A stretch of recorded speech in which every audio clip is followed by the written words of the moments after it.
बीते दिनों इंडिया गठबंधन की बैठक पटना में हुई थी। तो उस बैठक में एक तस्वीर ने सबको चौंका दिया था। वो तस्वीर थी मुकेश सहनी की, जो तेजस्वी यादव के समानांतर बैठे हुए थे। और उनके तेजस्वी की एक तरफ कांग्रेस के प्रभारी कृष्णा अल्लावरू थे, तो दूसरी तरफ मुकेश सहनी थे। मुकेश सहनी का एक भी विधायक और एक भी सांसद नहीं है, जबकि माले, सीपीआई, सीपीएम, कांग्रेस, इन तमाम दलों की उपस्थिति है।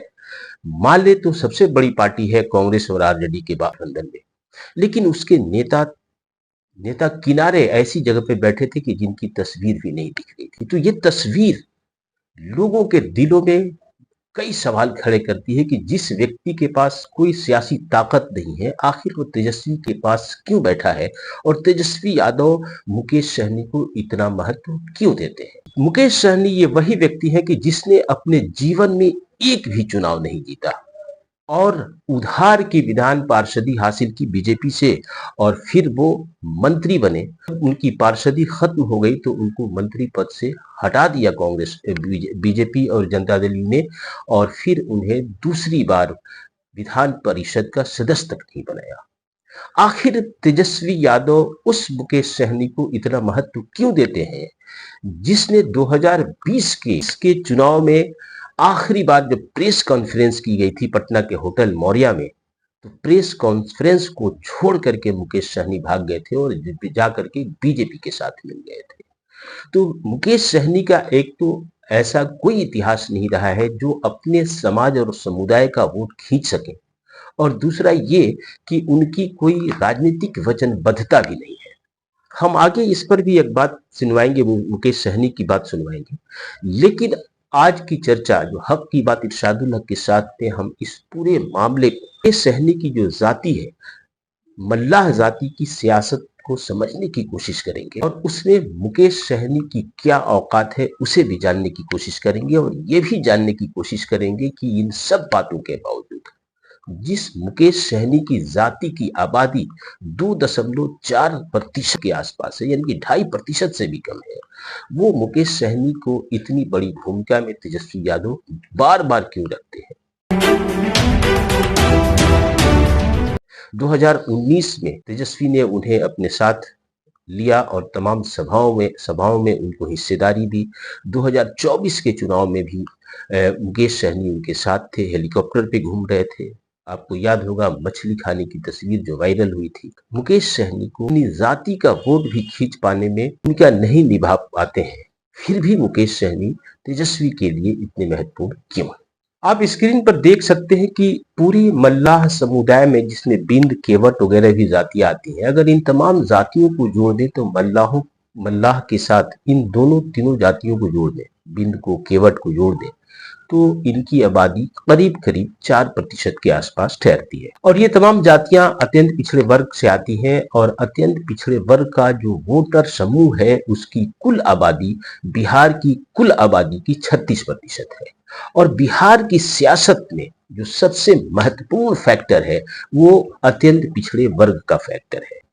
अत्यंत पिछड़े वर्ग के वोटरों का बिखराव तमाम दलों में है, और सच पूछे तो इस समाज का जो बड़ा हिस्सा है जनता दल यूनाइटेड और बीजेपी की तरफ जाता है, और ये सबसे बड़ी गंभीर चुनौती तेजस्वी यादव के लिए रहती है। तेजस्वी यादव के लिए यह चुनौती इसलिए भी है कि कई अत्यंत पिछड़ी जातियों के वोटों को अपनी तरफ आकर्षित करना, अपनी तरफ खींचना एक बड़ी चुनौती रहती है।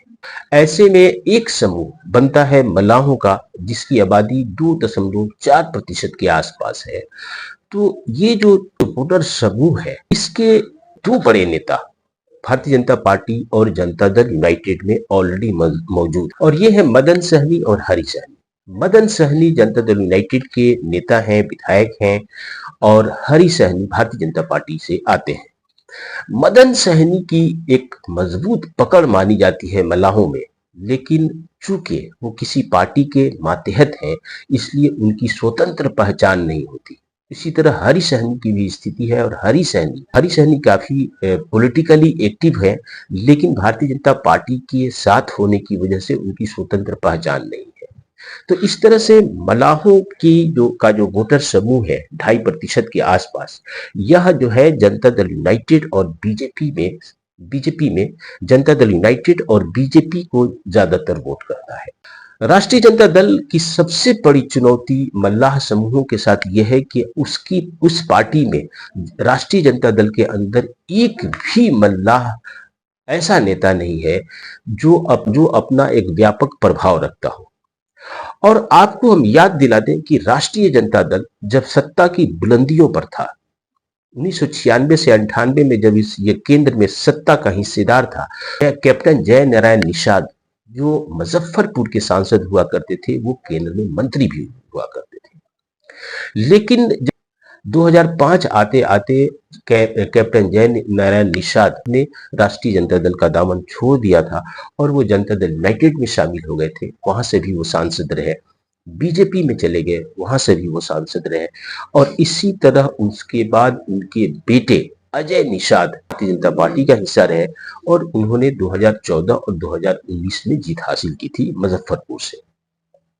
तो इस तरह से देखें तो 2005 के बाद अत्यंत पिछड़े वर्गों में राष्ट्रीय जनता दल की जो पकड़ थी, वो पकड़ धीरे धीरे जो कमजोर होती गई, तो एक मल्लाह समाज के का कोई प्रतिनिधित्व करने वाला ताकतवर नेता न तो उभरा और न ही राष्ट्रीय जनता दल के खेमे में आया। इस तरह से अगर आप देखें तो 2020 के चुनाव में अखाड़े से भागा हुआ व्यक्ति मुकेश सहनी जो तेजस्वी यादव का साथ छोड़ देता है और रातों रात जाकर के बीजेपी में शामिल हो जाता है और बीजेपी से 11 टिकट ले लेता है। और हालत यह होती है कि मुकेश सहनी की पार्टी में ऐसे लोग भी नहीं है जिन्हें टिकट दिया जाए जिससे ये उम्मीद की जाए कि वो जीत सके। तो भारतीय जनता पार्टी ने न सिर्फ मुकेश सहनी की पार्टी को टिकट दिया बल्कि अपना प्रत्याशी भी उन्हें बरो किया। और यही नतीजा है कि 2020 के चुनाव में मुकेश सहनी के 11 विधायक लड़े थे, जिसमें से 4 की जीत हुई थी और जो बाद में जाकर के मुकेश सहनी की पार्टी को भी छोड़ गए। और मुकेश सहनी जिन्हें बीजेपी ने विधान परिषद का सदस्य बना करके मंत्री बनाया था, वो अकेले रह गए। तो इस तरह से देखें तो मुकेश सहनी वास्तविक रूप से मल्लाहों के वोटर समूह को अपनी तरफ खींचने की काबिलियत नहीं रखते।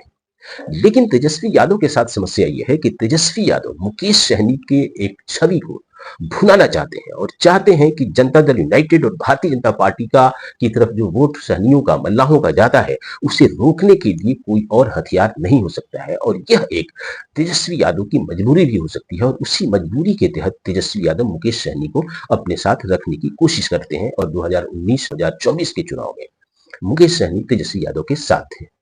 तो ऐसे में अब ये सवाल होता है कि जिस मुकेश सहनी को तेजस्वी यादव कांग्रेस के समानांतर महत्व देते हैं या बल्कि उससे भी ज्यादा महत्व देते हैं। आप देखिए कि 19 विधायकों वाली पार्टी कांग्रेस के जो प्रभारी हैं बिहार की कृष्णा अल्लावरू, वो दाहिनी तरफ बैठे हैं जबकि मुकेश सहनी उनके बाईं तरफ बैठे। और मुकेश सहनी की पार्टी की तो कोई हैसियत ही नहीं है, जबकि सीपीआई एमएल के दर्जन भर के करीब विधायक हैं और वो किनारे बैठे हैं। तो यह एक संकेत है कि तेजस्वी यादव मुकेश सहनी को महत्व देते हैं। अब सवाल यह है कि इस महत्व के पीछे क्या राज है। दरअसल तेजस्वी यादव तो राजनीति की जिस रणनीति पे काम करते हैं, उनका बाहरी के साथ साथ एक आंतरिक चुनौतियों का सामना उन्हें करना पड़ता है। बाहरी चुनौती ये कि जो विपक्ष के दल है, जनता दल यूनाइटेड हो या भारतीय जनता पार्टी हो, वो चुनौतियां तो बाहरी चुनौतियां हैं जिससे लड़ना है और सीधे तौर पर उन्हें उनसे लड़ना पड़ता है। लेकिन जो उनके गठबंधन दल के अंदर जो पार्टियां हैं, जिसमें कांग्रेस है जो दूसरी सबसे बड़ी पार्टी है, सीपीआईएमएल है जो तीसरी सबसे बड़ी पार्टी है, सीपीआई है, सीपीएम है, इन दलों में संगठन के स्तर पे काफी व्यापक मजबूती है, इनका जनाधार है और ये एक बड़ी ताकत रखने की इनके पास बड़ी ताकत की पूरी संभावना रहती है। ऐसे में तेजस्वी यादव को अपने दलों के अपने गठबंधन के अंदर अगर कोई चुनौती है तो वो कांग्रेस से चुनौती है, सीपीआईएमएल से चुनौती है। लेकिन मुकेश सहनी जिनके जाति की आबादी मात्र 2.4% है, उनसे कोई बड़ी चुनौती नहीं है। इसकी दूसरी वजह यह भी है कि मुकेश सहनी की पार्टी का कोई सांगठनिक आधार नहीं है। मुकेश सहनी एक निजी स्तर पर अपनी छवि रखते हैं और उसके संगठन में सेकेंड लाइन नेता भी कोई नहीं है और ना ही कोई उनको चुनौती देने वाला मल्लाहों का कोई ऐसा मंच है जो जो मुकेश सहनी को चुनौती दे सके। ऐसी स्थिति में मुकेश सहनी बिहार की राजनीति में बहुत बड़ी भूमिका अपने स्तर पर नहीं निभा सकते हैं। और मुकेश सहनी जहां भी होंगे वो किसी गठबंधन का हिस्सा होंगे और अपनी जाति के आधार पर पॉलिटिकल बार्गेनिंग कर करके या पॉलिटिक्स में जो अवसर मिलता है उस अवसर का लाभ उठा करके ही वो राजनीति कर सकते हैं।